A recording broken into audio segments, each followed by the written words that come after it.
ഒടുവിൽ കാത്തിരിപ്പിന് വിരാമമാവുകയാണ്. കോൺഗ്രസിന്റെ കാര്യത്തിൽ ഒരു അന്തിമ തീരുമാനം. അതായത് കോൺഗ്രസ് എന്ന് പറയുമ്പോൾ രാഹുൽ ഗാന്ധി, കോൺഗ്രസിന്റെ ദേശീയ അധ്യക്ഷൻ രാഹുൽ ഗാന്ധിയുടെ കാര്യത്തിൽ ഒരു അന്തിമ തീരുമാനം. 2ാം സീറ്റിൽ എവിടെ മത്സരിക്കും, ആ കാര്യത്തിൽ തീരുമാനം നാളെ അറിയാം. അധികം നീട്ടിക്കൊണ്ടു പോകേണ്ടി വരില്ല എന്നുള്ളതാണ് ഇപ്പോൾ നേതാക്കൾ നൽകുന്ന മുന്നറിയിപ്പ്. നേരത്തെ തന്നെ അമേഠിയിൽ രാഹുൽ പേടിച്ചോടുകയല്ല എന്ന നിലപാട് കേരളത്തിലെ കോൺഗ്രസ് അധ്യക്ഷൻ KPCC അധ്യക്ഷൻ മുല്ലപ്പള്ളി രാമചന്ദ്രൻ പറഞ്ഞിരുന്നു. പക്ഷേ അങ്ങനെയുള്ള സാഹചര്യം അല്ലെങ്കിൽ പോലും എന്തുകൊണ്ടാണ്, ഏത് സീറ്റിലാണ് രാഹുൽ മത്സരിക്കുന്നതെന്ന് വ്യക്തതയില്ലാതെ പോകുന്നത് ഒരു ചോദ്യമായി തന്നെ ഇപ്പോഴും പാർട്ടിക്കുള്ളിൽ തന്നെ അവശേഷിക്കുകയാണ്. പ്രത്യേകിച്ചും രാഹുൽ ഗാന്ധി വയനാട് മത്സരിക്കുന്നതുമായി ബന്ധപ്പെട്ട് ഉൾപാർട്ടി പോര് ഉണ്ട്. കോൺഗ്രസിനകത്ത് തന്നെയുള്ള നേതാക്കൾക്ക് പലർക്കും ഇത് സംബന്ധിച്ച് ഒരു ആശയക്കുഴപ്പമുണ്ട്.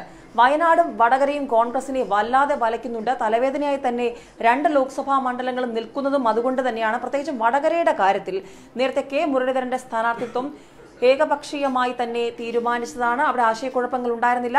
കൃത്യമായ രീതിയിൽ തന്നെ മുന്നോട്ട് പോകുമെന്നും അതിനെ സ്വാഗതം ചെയ്യുന്നുവെന്ന് പറഞ്ഞുകൊണ്ട് കെ മുരളീധരൻ തന്നെ രംഗത്ത് വന്നു. അതിനുശേഷമുള്ള നാടകീയ അണിയറ നീക്കങ്ങൾ വരെ ചർച്ചയായി. പ്രത്യേകിച്ചും BJP വടകരയ്ക്ക് വട്ടിയൂർക്കാവിൽ ഉപകാരസ്മരണയുണ്ടാകും, ഇവിടെ ഒരു ചരടുവലി നടക്കും, രാഷ്ട്രീയ അന്തർനാടകങ്ങൾ ഉണ്ടാകുമെന്നൊക്കെ തിരുവനന്തപുരം ലോക്സഭാ മണ്ഡലത്തിലെ സ്ഥാനാർത്ഥി കുമ്മനം രാജശേഖരൻ വരെ പറഞ്ഞു കഴിഞ്ഞു. മുരളിയും മണ്ഡലത്തിന് ഒരു പരിചിത മുഖം തന്നെയാണ്.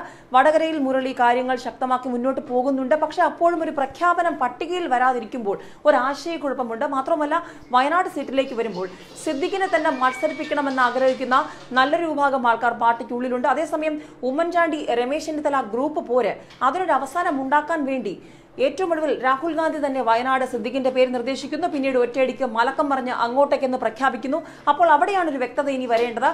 സ്ഥാനാർത്ഥി പട്ടിക തുടർച്ചയായി പ്രഖ്യാപിക്കുന്നു.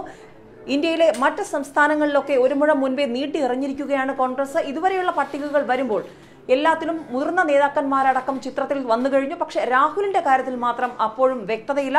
വയനാട് രാഹുൽ മത്സരിച്ചാൽ പകരം സ്മൃതി ഇറാനി ഇറക്കുമെന്നൊരു സൂചന BJP നൽകിയിരുന്നു. അത് പാർട്ടിയെ ആശയക്കുഴപ്പത്തിലാക്കിയിട്ടുണ്ടോ?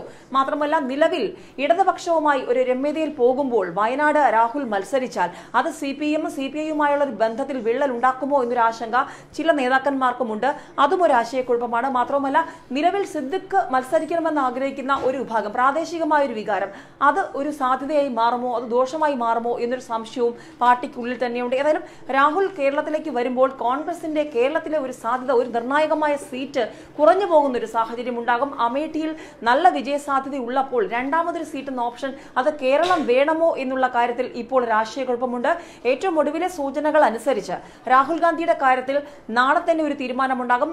കളം കർണാടകയിലേക്ക് രാഹുൽ മാറ്റിച്ചവിട്ടാനുള്ളൊരു സാധ്യത നേരത്തെ തന്നെ കർണാടക കോൺഗ്രസ് ഘടകം പറഞ്ഞു കഴിഞ്ഞു. രാഹുൽ കേരളത്തിൽ നിന്നും കോൺഗ്രസിലെ കർണാടകയിലേക്ക് വന്നാൽ അവിടെ ഒരു സാധ്യത, നിലവിൽ പ്രഖ്യാപിച്ച സീറ്റിൽ പോലും ഒരു മാറ്റമുണ്ടാക്കാൻ വിഷമം ഉണ്ടാകില്ല എന്ന് കർണാടക കോൺഗ്രസ് നേതൃത്വം അറിയിച്ചിരുന്നു. ഇതും ഒരു സാധ്യതയാണ്. അതായത് കേരളത്തിൽ നിന്നും ദക്ഷിണേന്ത്യയിലെ ഏതെങ്കിലും ഒരു സംസ്ഥാനം എന്ന നിലയിലേക്ക് മാറുകയാണെങ്കിൽ മിക്കവാറും കേരളത്തിൽ നിന്നും കർണാടകയിലേക്ക് രാഹുൽ മാറാനുള്ള ഒരു സാധ്യത ഉണ്ട്. അങ്ങനെയെങ്കിൽ തിരഞ്ഞെടുപ്പ് ചിത്രം മാറും. വയനാട് സിദ്ദിഖ് തന്നെ വരുമ്പോൾ അംഗം ഇനി എങ്ങനെയാകും? വടകരയിൽ മുരളിയും P. ജയരാജനും കൂടി ഏറ്റുമുട്ടുമ്പോൾ ചിത്രം മാറുമോ? ഇതൊക്കെ തന്നെയാണ് ഇപ്പോൾ രാഷ്ട്രീയ കേരളം ഉറ്റുനോക്കുന്നത്.